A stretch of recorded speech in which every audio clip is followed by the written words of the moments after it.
Here we go. Hi, everybody.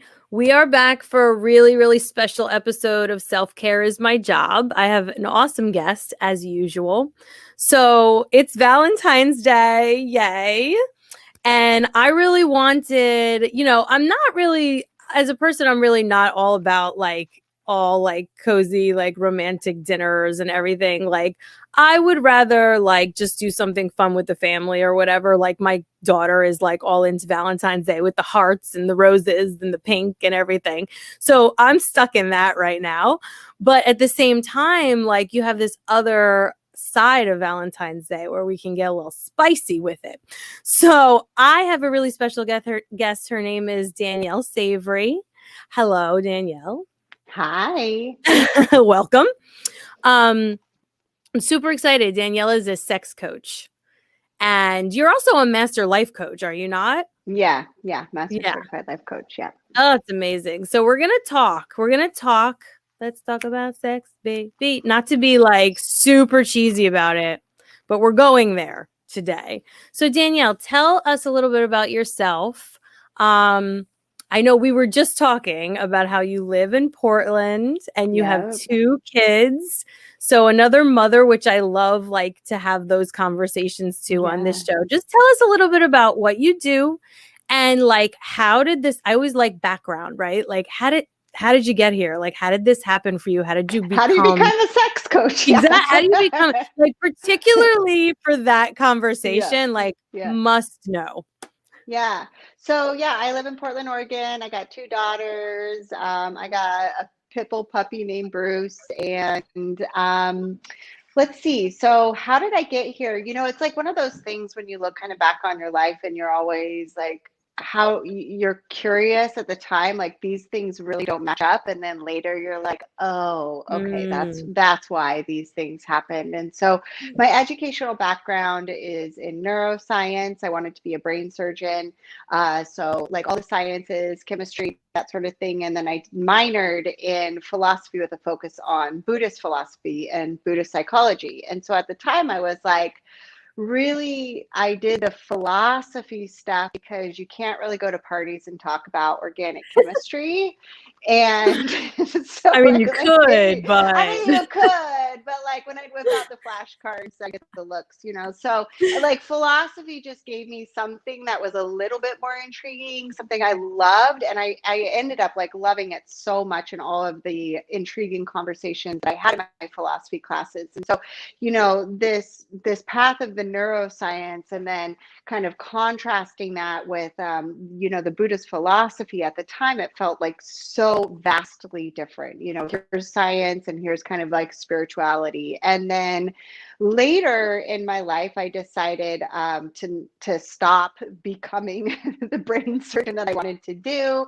I was this is not for me. This is for everybody else. This is the validation, the story that a lot of us, I think, have as women of doing these things that we think we're supposed to do, or, what is going to get us that validation that we're trying to seek outside of ourselves. And so I quit that and really didn't know what I wanted to do. I knew I still really wanted to help people. That was a place of service was something I knew that was important to me. And I worked in various places, kind of in social services and medical field for a couple of years. And then I had to quit all of it because I got really sick. And I don't want to say sick like it was an illness. It was more like an autoimmune type disease, and was bedridden for 2 years with severe pain. And during this time was when I found yoga. And my friend was a yoga instructor and she was like, you have to go to yoga. And I was like, I can't move. I can't even take showers, let alone go and do something at yoga. And she's like, just go, find a teacher that understands where you're at. And so I went to yoga, and I just remember laying on my mat, and my teacher had told me hey, you don't have to do any of the poses. Just close your eyes, imagine what I'm doing in your head, and just really focus on your breath. So there was weeks there that I would just lay in Shavasana. Sometimes I would get into child's pose if my body was able, but mostly just laid there. And that's when I found my voice. And it's also when I found the asshole in my head. And it was oh, because even though like at the time, like I had studied for 4 years, like, Buddhist philosophy and psychology. Like I knew mindfulness from a cognitive perspective, but I had never actually done it. I had never actually practiced it. It was just like, yeah, this all sounds great. This all is great, things that we're doing, but I hadn't practiced. And it wasn't until this place where it was like literally, on my knees and in such a dark time in my life, I was able to find that, and I started to practice. And I had also lost a couple of pregnancies, and so I was just really struggling with like hating my body. Literally, I hated my body. And every time I had sex, because you kind of have to have sex if you want to have a baby, it just felt like this reminder to me of what a failure I was, what a failure my body was, how I, was failing as a wife or a woman, or like I should be able to. And it was just like, and it hurt. And it was just like such this hard place. And when I was going through that, I really dove back into like my neuroscience and my philosophy. And because like I wanted to make sense of them, I wanted to put them together, because I live in Portland, which is great because this was over a decade ago, before mindfulness was even a word. Like that was still very crunchy and it was still very granola. It wasn't like mainstream.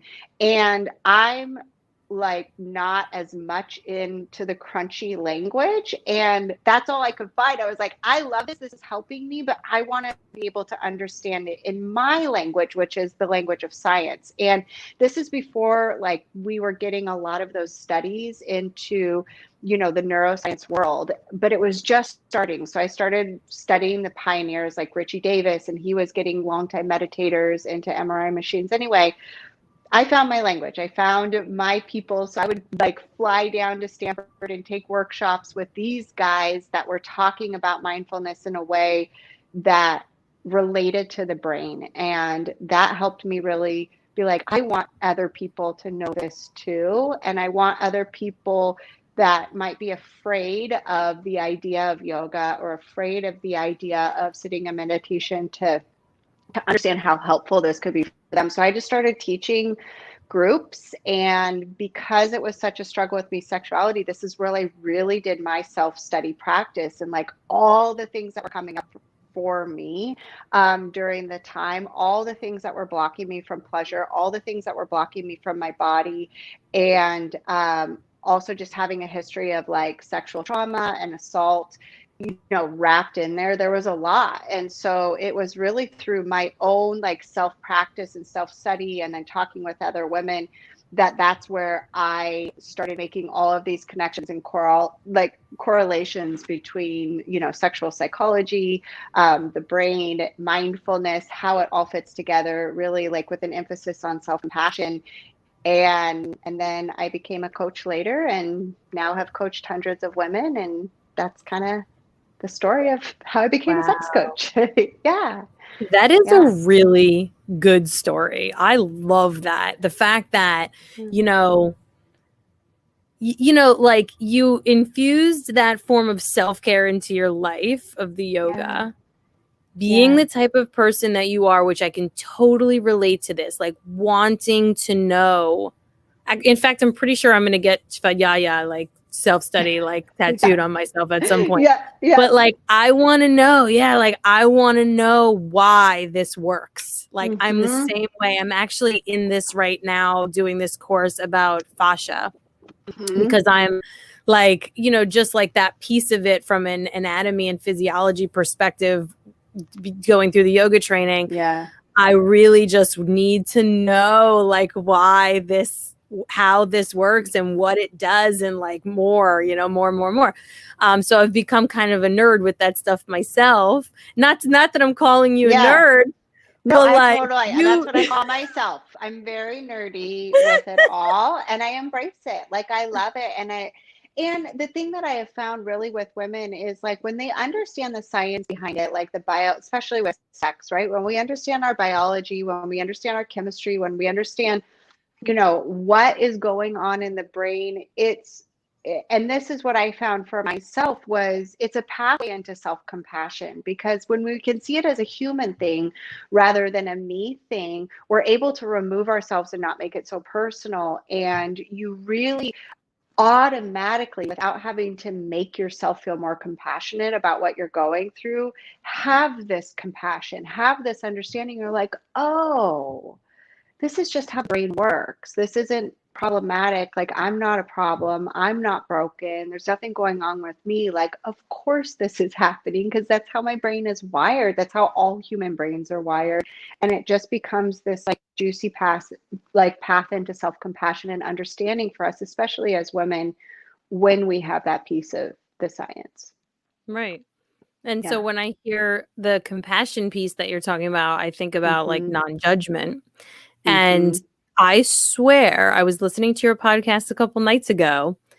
And even though I have infused that concept into my life in many ways, I don't Yeah. think I ever looked at it from the sex perspective until I Most listened women to your don't. podcast the other Yeah. night, right? Yeah. And I went, holy fuck, I am Yeah. totally judging the shit out of myself. No Yeah. wonder. I mean, I don't want to say that I don't have a good sex life with my husband, Yeah. but we could do it more. And you know what? Yeah. It ain't his fault. It's mine. No. I mean, but there I go But judging it's like, myself doesn't again. even have to be a fault, right? Like, that's what Right, it's like. right. And No, I'm it's like, saying I'm oh, literally judging myself yeah. now. Yeah, it's like, it's just acknowledging and being honest with a non-judgment of where we're at and understanding why. And that's like the other thing is like, I think that we have just this stigma in society to even say as women, like, I don't have that great of a sex life, or it's not that great, right? And it's like, I think that most women out there have decent, but we don't know how juicy it could be, because pleasure has never been presented for us. We are the objects of pleasure. We are the givers of sex. We are all of these things. And so when we really start to unpack it and look at it, it's like, oh, like, this could be for me. It could be for my benefit. Like, me having sex with you tonight, honey, could be like just the type of self-care of like getting a massage, and Mm, really seeing it as this beneficial thing to boost not only our well-being, but help change our brain structure, help change our mood, help change all of these things. But we as women don't look at sex like that. right. Yeah. I've been, definitely been like toying with that concept since getting so much into this self-care space, Yeah. because I absolutely view sex as not only, boosting of the endorphins and your I don't know, you tell me, what's boosted? A Something. lot of things. Yes, A yes, lot of all the things. neurotransmitters. Um Yep. but also it's a form of release. I Hmm. think that it is so necessary. You can put it in the category, in my opinion, of like physical self-care, because much like movement, or like even like crying, as much as we don't want to Hmm. compare sex to crying, but like, there's a release that needs to happen. Hmm. And it doesn't, and it's yeah, it's physical. It's a release of tension, and it's so important. And um I mean, obviously that can happen with or with someone, or without someone there with you. Hmm. So I Yeah. think that that's important too Yeah. to Yeah. note. For sure. For sure. Um so considering I already mentioned my own sex life, I'll stay there for a minute. I know that I'm not the only one that, as like, time goes by in your relationship, you have the kids. My kids are 5 and 2. It's exhausting. End of the night, I'm like 9:30, and I'm like, eyes are half closed. It's hard to still have the energy and the mindset. There's a lot that goes into it, right? Because then there's the Yeah. concept of like overstimulation, and like I'm really like I fully like see that and I'm experiencing that. But I mean, also at the same time, like I was saying, I have this thing where I continuously tell myself, 100%, continuously tell myself, like, you're not having enough sex. You're not having enough sex. You're not having enough Hmm. sex. It's like on repeat in my Yeah. head. which is not Yeah. setting me up for success. No, no. I was like, how does that feel when you tell that to yourself? Right. Like Yeah. you're a shitty wife. That's I Yeah. might as well just say Yeah. that, you know? Yeah. Yeah.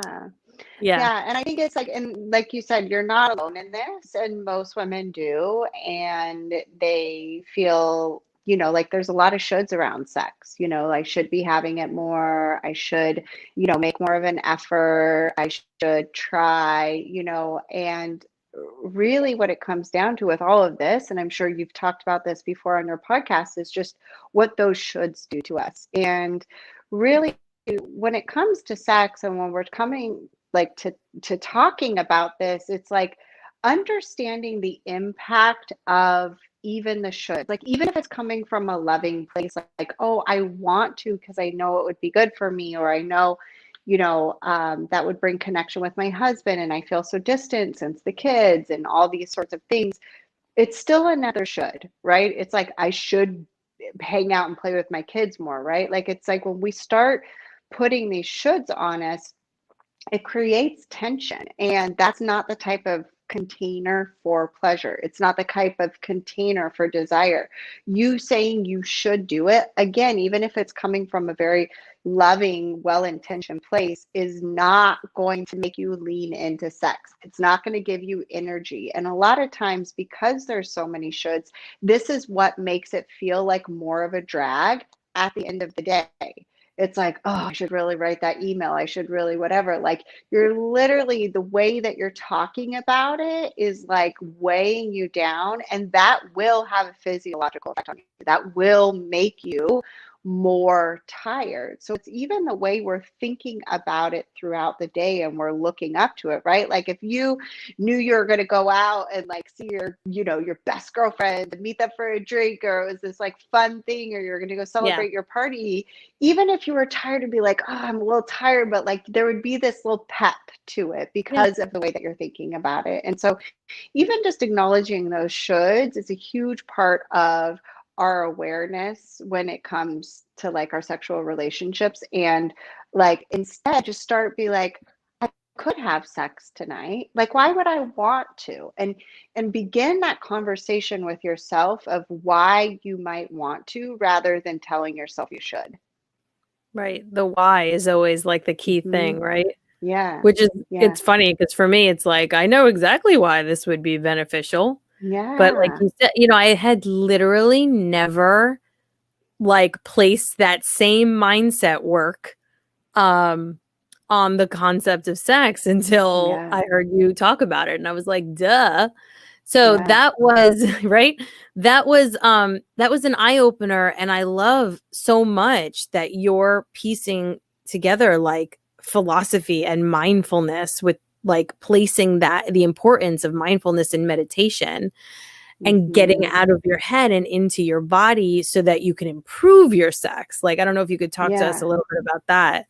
Yeah. Yeah. Well, it's like I mean, through my meditation practice was really where I saw like the benefits of like being able to use the same type of practice with sex. So you're really doing the same thing. You're being mindful of when your brain wanders. And, we don't think that it wanders during sex, but like I guarantee you, anybody listening today, like pay attention to where your brain goes tonight if you're having some like Valentine's Day sex, because it goes all over the place. And sometimes it's totally unrelated. Like, oh, did I remember to like put the grocery order in? Or do I hear a kid out here? Or like, is this okay? And then there's other stuff like, I'm taking too long. Why isn't this working? Is my Mhm. orgasm coming? Is he there? Like, what does my body look like in this position? Like, there's so much stuff that goes on in your brain, and it's really seeing when it's wandered away and bringing it back. And bringing it back, the focus when we're having sex is on sensation, is on and specifically on pleasurable sensation. So, my tagline used to be like, get out of your head and into your vagina, and really like helping you focus down into like your vulva, right? Like where is that like juicy, ooey gooey pleasure that you're trying Yeah. to connect with? And every time you start wandering away, like bringing it back, bringing it back, bringing it back. Yeah. I mean, when you think about it, it should be easier than meditation. Right when Yeah. nothing's happening and you Yeah. literally have silence ideally, and you have to bring yourself out of those thought patterns that are going to come Yeah. in inevitably. But in the midst of sex, it should be easier, right? To say, oh, let me focus on what's actually Yeah. happening right now. Yeah. But you're But it's absolutely actually right. not. It's so much harder. And this is the reason why, is because we're dealing with another person, right? We're dealing Mm, with another person. We're worried about what they're thinking. So not only do we have only all of our thoughts, our brain yeah. is trying to interpret our other person and all of their thoughts as well. So there's a lot of dynamics that are going on. There's a lot of movement, and it's hard to let the brain like settle. But what I find fascinating too, for couples that have been in really long-term monogamous relationships like myself, it does become a little bit more similar to like a silent meditation, because your brain goes into a different place. It goes into default and habit. Like if you're driving your kids to school and it's the same route, when it's Yeah. your same partner, there's no curiosity. It's like, oh, we know what's going to happen next. And so it checks out. It's like, okay, see ya. We're going to go like write that email for tomorrow, or plan that Instagram post, or think about Right. Valentine's Day, or like whatever, because the Totally. brain's like, I know what's going on here. And there's nothing like exciting or interesting in the brain's point of view to pay attention to. So it just checks out.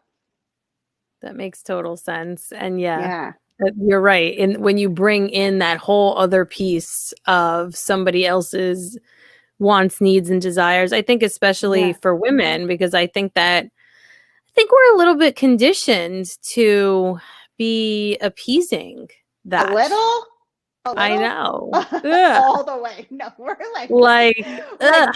crazy conditioned. Like, don't even get me started about our social conditioning and the patriarchy and what that's done to our sex life. But we are completely conditioned to, even if we have a partner and even if we know about our own pleasure, it's still through the lens of what we've been taught, which is male pleasure.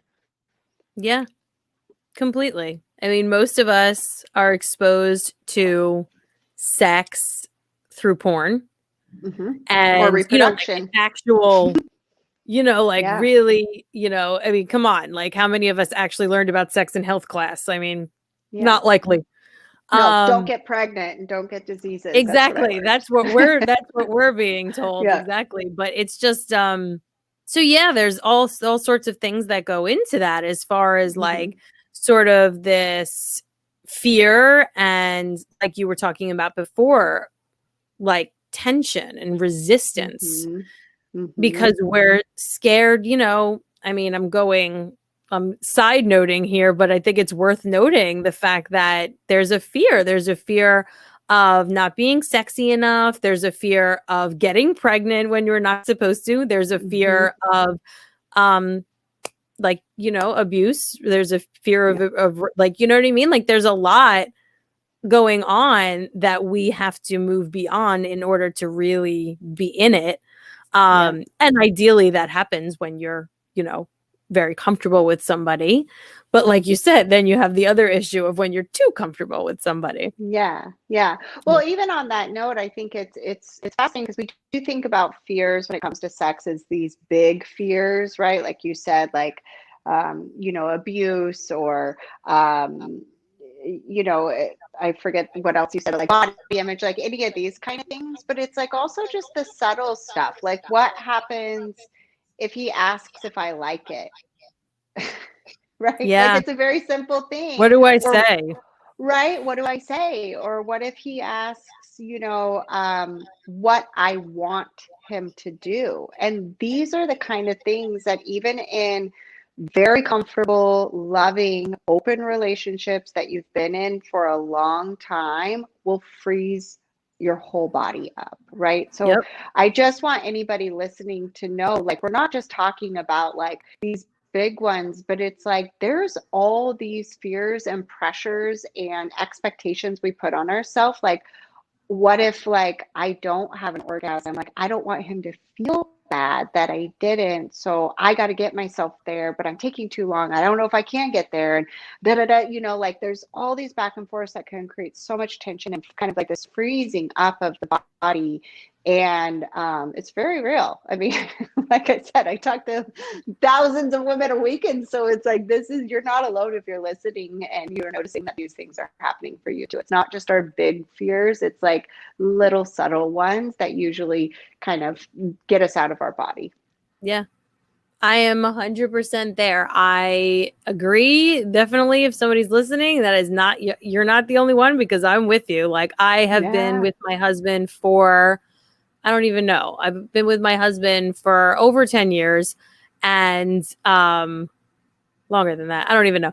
And I still freeze up when he asks me, what do you want? Yeah. I'm like, exactly. This? Yeah. This is good. We'll try this. Yeah. Yeah, totally. Keep going, Yeah. I guess. I don't know. Yeah. But it's something to really explore. And it's not only was this, like, I think, such a good conversation for us to have, because you have this mindfulness piece of it, and it was just like a perfect connection and alignment with what I do. But it's very much like in my scope of what I am hoping to improve this year. Like, I'm kind of like a personal growth freak. So like every year I'm going to have my list of stuff, right? Yeah. Problem is that better sex was on my 2019 list too. Forget 2020. Well, you should join my program then. I know. Yeah. I know. I was dabbling. I was searching. Yeah. So yeah, this is kind of a loaded question, and you can take it anywhere you want to go. But like, I will. It's Valentine's Day, and say somebody wants to have better sex like tonight. What would you say? That is a loaded question, because typically when I hear like all of these articles, like I was asked for quotes, in articles coming up about what I would say about spicing it up in the bedroom. And I have a lot of mixed thoughts on that, because I really feel like, yes, we can do these things. Yes, we can do that stuff, but we're really not getting to the root of what's happening, right? So it might be fun for like this first time. So like, that being said, what I would say is really like tell yourself whatever you're going to do. If you're going to like get a new toy, or if you're going to try a different lube, or if you're going to, do like a lap dance for your partner, or something fun like that, I want you to just take one thought away with you, is this could be fun, or this could feel really good, right? Because we get so nervous, like, what if this doesn't work? What is I going to expect? And we just forget like very simple things, like this could be really fun. Let's see what happens. What you're really doing is you're prompting your brain into curiosity. So regardless of what you do, even if you notice you're like, oh, it's Valentine's Day, I have to have sex, like, right? Instead, just be like, oh, it's Valentine's Day. I'm looking forward to giving this a go. It could be really fun. If you even just hear the tone of my voice, it's so different, and that's going to impact your body.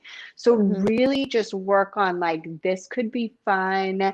I'm excited to see what feels good for me tonight. I wonder what kind of like touch is going to light me up. Like, these sorts of questions make your brain look for things that are pleasurable, rather than making your brain look for all of the things that are wrong or that you feel insecure about, right? So it's just like, I wonder what's going to feel good. Then your brain's going to go on a hunt and find the things that feel good. You've given it a direction. And so those kind of things, like, regardless of what the acts are, if it is a fun lap dance, and if it is trying a new toy, or if it's trying a new position, really just like prompt your brain with like, let's see how this goes. This could be really fun. I know that like my body's wired for pleasure. I wonder what it's going to show me tonight. And that's going to help just get you kind of to that place to help feel the things that feel good. I love that. And it's so real, because it's like that. This is reality we're talking about, right? Where it's like there. And I love that, because it's like, I can't stress enough every time I have a conversation on this show. It's like, I'm not just talking about I'm not just talking about the solutions. Like, here, do this, do this, do this. We also need to talk about what we're up against in a lot of cases. We also need to address the reality of the situation, The that there might be reality. so many people that are like, ooh, I have to have sex tonight, and you're actually fucking stressed about it, Yeah. you know? Like almost every woman, because they feel like they should. Like this is the night for sure that they should be having sex with their partner. And then they feel bad because they don't want to. Right. And like that's the other thing. Just acknowledge, like, oh, like, woman, there's part of you right now that's kind of resistant to this. Hey, that's totally fine. Let's just give it a go. I know there's part of you that also wants to, and focus on that part of you that does want to connect with her spouse, that does want to connect with her partner, that wants to connect with her own pleasure, and like land in that juicy spot instead of like focusing on all the parts that are like, this again. Yeah. And, like you just said, her own pleasure. Like, I think we do Yeah. have, yeah, we have that disconnection in a lot of time, in a lot of situations, to our own pleasure. It's the same. I think Yeah. it's the same concept as when we feel guilt for prioritizing our self-care, when we Mm-hmm. feel guilt for putting ourselves first over our children or over our spouse or over our, not that we're putting it even over. It's just that I get to have pleasure too. Yeah. I get to have, baths too. I get to go to yoga too, not in addition to all my other Yeah. jobs. That's why this Yep. podcast, by the way, is called Self-Care is My Job, because it's like, it is a job. I'm the It is. manager of my own wellness. So I should be the manager of my own pleasure. Um, Yep. but it is very, we as women try to, we sometimes can't help but embody things from according to everybody else in our lives, according to our responsibilities to family, to husband or partner, to children, as opposed to like claiming that enjoyment. And I always try, Mm-hmm. like, you're talking a lot about language, and I'm always like, one of the things that I just like have on repeat in my head is just like, I'm here to live. I got a lot of Mm-hmm. responsibilities. I got a lot of, like, there's things that need to happen, but like, also, I'm here to live. I'm here for pleasure. I'm here for enjoyment. Yeah. I'm not here to be a slave to my responsibilities and to my shoulds, right? Yep. Which are even bigger concepts, because there's a lot of just like general, like, archetype shoulds. Like, I'm Mm-hmm. supposed to be this type of a person, I'm supposed to be this type of a mom or whatever. And that's all that shoulding that comes in, or supposed to, is that kind of build this tightness. It feels tight Yep. even It when does. you like talk about it. Yeah, exactly. And that's why I'm like, when you think that, you're not creating a container for pleasure. Like, we want to throw a party that pleasure wants to come to, and it can't fit in there. Ooh, I really like that. That's Yeah. awesome. Yeah. So I'm going to ask you what I ask all my guests, or try to, at least if I Mm-hmm. remember. Like, from your own end, especially being an entrepreneur, a very busy Mm-hmm. lady, a mother of Mm-hmm. two, Mm-hmm. what are your go-to non-negotiable self-cares, right? Well, Forms of self-care. self-pleasure, duh. Yes. Fuck yes. Yes. Meditation. I have a meditation practice. I usually take baths at least once a day, Oh, good. sometimes more Wow. than I once. love that. Yeah. Like that, like self-care, it truly, like you said, like it truly is my job. And one of the things I think that it's so important, because we have two houses, one that we're remodeling. Like, we're in a dual entrepreneur house. My husband's a CEO as well. And so like we have a lot going on. And for me, it's just like with sex, it's less about the act, and it's more about my level of presence, and realizing the thing that I'm doing, let it be nourishing to me. So it's like these moments of pause, like even filling up my water bottle, because I have a huge water bottle. That becomes an act of self-care. It sounds silly, but it's in the middle of the day, and I noticed it was becoming this point of irritation because I felt like it wasn't filling up quick enough. And so Mm. instead now it's just like I listen to the water. Sometimes I close my eyes, I take deep breaths, and it's like this sacred pause for me. So I think it's like less about these large acts for me, and it's more the bits of sprinkled in, or these like sensual and sacred pauses that I take throughout the day. So those are big non-negotiables. And then I hike a lot. Like I hike probably, I don't know, anywhere, like probably on average, like 4 times a week or more. So Wow. that's just getting into nature, getting into the woods. Like that is definitely a non-negotiable. Yeah, that's Yeah. amazing. I love that. It's so clear to me when I speak to a woman who is unapologetic about her self-care being part of her, Hmm. non-negotiable. Yeah. And when I speak to a woman like you that has that going on for themselves, it's just so clear, much more clear to me Yeah. that what I'm doing and what my message is clear. It's like, how do you have fulfillment? How can you have real, true peace and Yeah. fulfillment if we can't incorporate that? Now, yes, there are hurdles.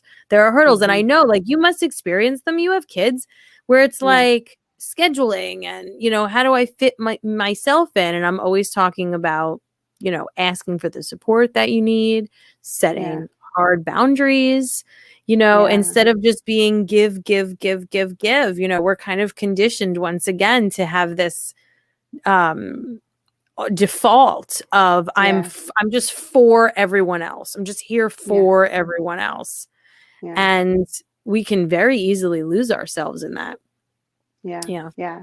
And that's why I think it's so important that it doesn't have to be these grand acts either, that you can feel very nourished and very supported. Like, some women that I work with, like I work with a lot of busy women, a lot of high achievers, a lot of entrepreneurs. And I'm like, when you brush your teeth, like be super present for the whole, I use a power toothbrush. I don't know, like automatic, whatever they're called, right?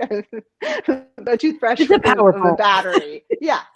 And so that, right, it has the timer. And so it's like that whole thing, I just stay present with that. My water bottle, every time I leave my office, I let that, like the doorway going out of my Mm. office, be a moment to check in with myself. Like we think that we have to be able to do these big, long, great things. And that is great to carve that time out for yourself. But also notice if your brain's like, oh, that must be nice. Like this, like I have created this over years where it's more and more chunks of time. But at the beginning, when I first started my business, and I had two very young kids at home, plus my autoimmune and all of that stuff, it was a lot. And it was all me. And it was those seconds. And Mhm. those seconds have a compound effect. And you can feel supported and nourished and taken care of, even if you just capture a few seconds and a few moments throughout your day. Amazing. I agree. I'm always talking about the micro practices. Like Yeah, exactly. a little goes a long way. It goes a long 'Cause way. I'm over Yeah. here with a 5-year-old and a 2-year-old, so, like, if I get 5 minutes down here to just sit by myself, I'm lucky, Yep. and, even if I intend to have a yoga class, like, on whether it's online or just my home practice, I'm gonna be interrupted 700 times in the midst of it, Yep. Yep. and, okay, so it's punctuated, and it's 15 minutes or it's 20 minutes instead of the hour I really needed and wanted. It Yep. still goes a long way. It's so funny that you talk about the water bottle, I swear, because the other day I've been making a conscious effort to Yeah. enjoy those and to really to just I tell people this too, to pinpoint and pocket, like, on the fly, like, little pockets of time. Like, Yeah. sometimes it's like, you're not gonna be able to schedule everything out because your schedule's gonna be fluid sometimes Yep. or just go Yeah. the fuck out the window entirely. Um, but you are able and it's a good self-awareness muscle to use too of Yep. saying, "Oh, okay, well, maybe I have 10 minutes, like, let me go grab it." Yeah. And so I've been trying to make a practice of that even for myself. I'm always practicing that, and I'm filling up my water bottle the other day, and it's like, I have the stainless steel fridge that has like it's like the part where the water's coming out is like reflective, and I just caught a Yeah. glimpse of myself in it. And Yeah. I just kind of like smiled at myself. Like I'm such a nerd, I know, Mm. but I smiled at myself and I let my water bottle, fill up. You could hear my child right now. But yeah, it was just like, it's so funny that you mentioned that. I was like, you know what? Those tiny little moments, reconnect with Yeah. They make yourself. all the difference. Yeah, just have that short pause and to take inventory. Um, it's like a mini meditation. It's like, It you're is. just coming back to yourself and it's so necessary. Like we're always outward, outward, outward. We have to come in at some point. We have to inhale at some point. Mm-hmm. It's crazy. So any final words that you would leave us with, any little nuggets that I want to make sure that I don't yeah, surpass and not allow you that time. Yeah. No, I mean, like, I think that, what I had said before about like this, just thinking that it's possible for you, pleasure is possible. Like, how might I connect with ease in this moment? How might, like, just really truly believing that it can be possible is going to change everything. So that's the main thing, of course, like if you want, like I share tips and all that sort of thing on my Instagram or, Your and that Instagram is handles. fantastic. Thanks. Oh, the power just went back on. Yeah, let's get Oh this wow, power. look at that. That's so But funny. yeah, that's at the sex coach, or what is it? At the sex coach for women Yes, is my sex coach Instagram for women. handle. Yeah, the sex coach for women. When I throw in the at, it always messes with my brain. But yes, the sex coach for women. And then yeah, my podcast that we were talking about called It's My Pleasure. And so you'll learn, I go in deep into all of these concepts that we touched on today. Beautiful. Yeah, Yeah. and I'll make sure to include in the notes in all the locations, all where people could find you online because yes, your Instagram is amazing and I Oh, love thanks. those little tips that you've been sharing. It's just like it gets you thinking. So it's like, okay, Yeah. ladies, like if we want to make that improvement, it's just like anything else. Like it's like you said, starting from the root of something is so important, whether it's an ailment in your body or whether Mm-hmm. it's a relationship issue or whether it's just like I want to have better sex, I want to have more sex. Like we can do it for ourselves. It's not like Yeah. something where we have to depend on everybody else. If we depend on everybody else to have, to make our self-care work, then we're going to be Yeah. very disappointed. Totally. It's your Totally. job. All Yes. right. So thank you so much. This has been like an awesome Yeah. Thanks for asking conversation. me. Oh my God, it's perfect. And yeah, maybe we'll have you back again soon. It also fits in perfectly. We're talking about mind, body, and spirit. And we're in body this month. We're for February. Perfect. We're moving into the spiritual stuff next month, which obviously this connects to also, I think. Yep. So, Yep. and that's what it's all about, right? How everything comes into alignment, mind, body, spirit. That's what we're shooting for. We're trying to shoot for that alignment of all three. And there's so many Yes. ways. There's so many ways to do it. That's what's beautiful. Go have some Yes, sex for tonight. sure. That's one of them. Woo! Yay!